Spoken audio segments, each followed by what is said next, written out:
We have both teams ready. It is going to be PowerTech and Power versus Team Evil Geniuses, Axelav and Strifecrow. And it's going to be on Scorched Haven. And I think everybody's good to go. Yep. This is a best of 5 again. So this is the upper bracket finals. The loser of this plays Team Wizard. The winner of that plays the winner of this for the grand finals, which will be, I believe, a best of 7. Well, there it is. Getting down to the wire here. It is. Now, let's see. Power is actually random here, so let's see what he randoms. That is a very interesting choice. I still believe it is. Zerg and Zerg. Wow. Interesting. I don't think that is a composition that I've seen have much success at all. I agree. Rhett and Sheth just didn't do very well with that. They tried some crazy strats, didn't really work out, but let's see what the top, potentially one of the top North American teams has to do with Zerg and Zerg. And that's the random wild card that you get there. I think that throws so many different variables into your gameplay, having a random teammate like that. Right. It's really hard to have any kind of a set established build order or anything like that, given the fact that you can always spawn as random. Yeah, you just need so many more. You have to practice that much more. So it's like playing random in 1v1, but even a little more crazy. Now we have early pool here. Both players opening up with early pool gas here.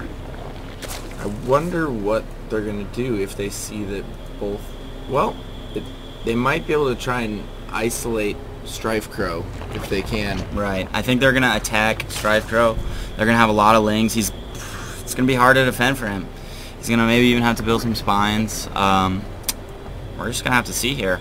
It's going to be an early game battle for sure. Both players just mining up here, scouting with their overlords. We have an early scout coming out from Axelav as well. And it looks like they have continued to maintain their Terran switch from Axelav. Yes, they have. And it's been working out for them. Somewhat. And they really are going to want to take this series. This is huge here. A lot of money on the line. A bunch of lings coming out there. They're the lings. Axelav will scout some of those coming out, so he knows that there's a double ling... I don't want to say rush here. Seems like a pretty reasonable timing from both players, but it's going to hit at the exact same time. And they could cut off Strifecrow here and prevent him from getting back into his main. I don't know why they headed into the Terran main like that, where there's the potential for a full wall. They could have actually gone straight into Strifecrow's main. They could have, but the Terran doesn't even have any units yet. That's very interesting. Now, everyone's getting speed here. Here's the Spine Crawler. It's almost essential when you're playing against 2 Zergs. Let's see how much damage these Zerglings can do. Now, that's rather curious right there, I find. I feel like they could have just gone in there and, potentially killed Strifecrow right away. I think going to try and deal with the Terran was just a little bit risky. It cost them some extra time. Indeed. And now they're going to try and go back in here once again but the spine is up. Him. But yes, there is a Spine Crawler now, and that's really going to help hold off a lot of this link pressure, and it's going to get surrounded immediately. And Strifecrow holding on for dear life here. Going to have to pull all of his drones off the line. And oh no, the spine stays up, but Strifecrow is behind in drones significantly. He's behind in army. The spine is probably going to go down right here. Yes, it does. Oh my goodness. This is not looking good for EG. Expect GG pretty soon here. Yep, and it looks like they decided to isolate the Zerg and just overwhelm with speedling production from both Zergs. And singling out poor little old Strifecrow might end up causing EG the game here. Oh no, Axelav trying to do everything he can. I think he's following this up with a Banshee here. Things are never over as long as you have a cloaked Banshee out, I guess. Isn't that true? But, I mean, let's be honest, it's not looking good. He already has 2 queens out. They both have 2 queens out. In anticipation probably for that Banshee, but it's not even close to coming out anyway, so. And they are getting the Evo chamber. Looks like it's just going to be a matter of time here.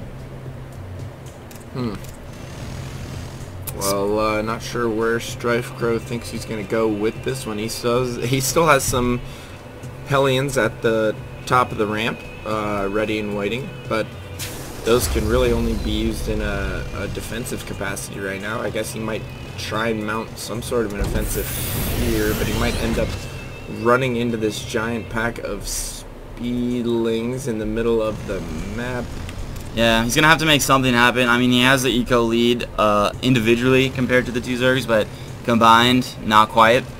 And I think the Zergs, if they micro this well, can hold it off, but I mean, that is a lot of Hellions. Ooh, and looking for the surround there. Beautiful surround going off, and a bunch of Hellions will go down. Oh man, they could have done so much more damage than that, but it's really difficult when you have that many Hellions and that many Lings to, you know, to get the perfect kite with the Hellions, if you will, and a bunch of them end up getting surrounded there, and they will go down. So now Axlav just forced to try and stay alive with his reinforcement Hellions here, but I don't really see any possibility of him, you know, doing any significant damage here. We have Cloak and Banshees on the way, and that's what I figured the follow-up here would be, but yeah, Hack ProTech and Power are all over it. Yeah, it's something to note here too is Hack ProTech is controlling all of the Lings. It's easier to surround that way. It's just, you know, fun little fact. So they are actually sharing. Yeah. Well, that makes things a lot easier, especially with as quick as the Zerg. Exactly. It's hard to, you know, get a efficient surround off with 2 players controlling Zerglings. No doubt about it. Yeah, so, ooh, it's looking grim. Yeah, Axlav just, you know, doing whatever he can here to try and stay alive. Yes, he does have the supply lead, but I mean, really, his options are so limited right now. I guess he's going to try and expand out of this. Both players more than prepared for Banshees. They have 4 queens out. We have spine crawlers and spore crawlers. Yeah, maybe a little bit of an overcompensation, although it is a 2v1 right now, so they have the money to afford that. So Cloak Banshees, I agree with not you, doing too much. Might be a little bit of an overcompensation, but, you know, why not? Yeah. I don't think this attack here is going to really mount onto anything. You know, they still have speedlings. They're setting up a line of spines and spores at the front. They're probably going to take their expos soon. It's just a matter of time. Although we do see Axlav, he's getting his command center. You know, he's holding on. We'll see.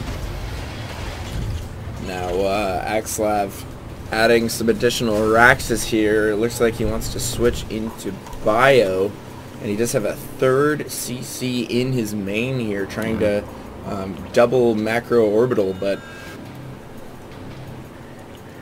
I don't know. I just don't think this is gonna work out, as we see sometimes in 1v1s where you can just power yourself out of a situation against a Zerg when there's 2 opponents. You know, both of which, well, one of which is expanding right now. Not really sure what Hack ProTech is up to. Is he teching away, or? They're playing really safe. They're getting a lot of queens, a lot of static defense. You know, they're not droning very hard. Oops, sorry about that. They're not droning very hard at all. They're playing really passive, really safe. I mean, they kind of say, hey, let's just take it into the long game. Why not? Well, you know, they do run the risk of actually letting Axlav kind of crawl back into a point where he's a force to be reckoned with. Yeah. They're still both working off of speedlings and a couple of roaches here. If they let him build up a big enough bio ball with medevacs, neither of them really have banelings. It looks like Power is going to switch into mutas as well, so not the best unit composition to deal with a bio ball. I agree. I mean, the mutas, are going to be able to get some harassment down if he doesn't make any turrets in time, but at the same time, I mean, normally in 2v2s, mutas, you can harass 2 bases, but since they already took out 1 player, they're only going to be able to harass 1 base, and it's easier to defend a smaller area. Yeah, I agree with you. The Banshees here trying to do what little they can, but there are so many queens out, and there are spore crawlers everywhere acting as detectors and deterrents to those Banshees, not really allowing them to do the kind of damage that Axlav would hope to try and, you know, maybe squeeze his way back into the looks of a fighting chance here. And right now he's sitting back, macroing up and trying to build up on that bio ball. But we have no real concerted push effort from Power or Hack ProTech for quite some time now in this game, and I'm not really sure why they conceded everything back to Axlav at any point. Yeah. I feel like, you know, they could I mean, it's just a very weird dynamic that we kind of fell into here. Right. I mean, Axlav didn't have a big army. They could have maybe gone for a Baneling bust, but they decided to play really safe. A lot of static D, a lot of queens, a lot of spores. Hurt their economy. You know, Axlav has a small chance here. We can't count him out. Yeah, there's no doubt about that. He could potentially make something huge happen here, as long as he hits some sort of a window before Infestors or before Banelings are out en masse for either Zerg player. Yeah, it's true. Once that happens, you know, he's in a position where it's going to be very, very difficult for him to recover or do anything. Yeah, I agree with that. Zerglings and mutas aren't the best, you know, straight up fighters, but once they get those higher tech units, it's going to be hard for Axlav to do anything. He has a lot of medevacs, by the way. Yeah, his medevac ratio actually, you know, almost 1-to-1 with his ground forces right now. But it's certainly a lot of medevacs, and now he's getting picked apart by Mutalisks in the main, taking out add-ons here and there, swooping in and out, and there are enough Marines to deal with them, but this is going to make it almost impossible for Axlav to find, you know, a comfort zone where he's comfortable enough to push out.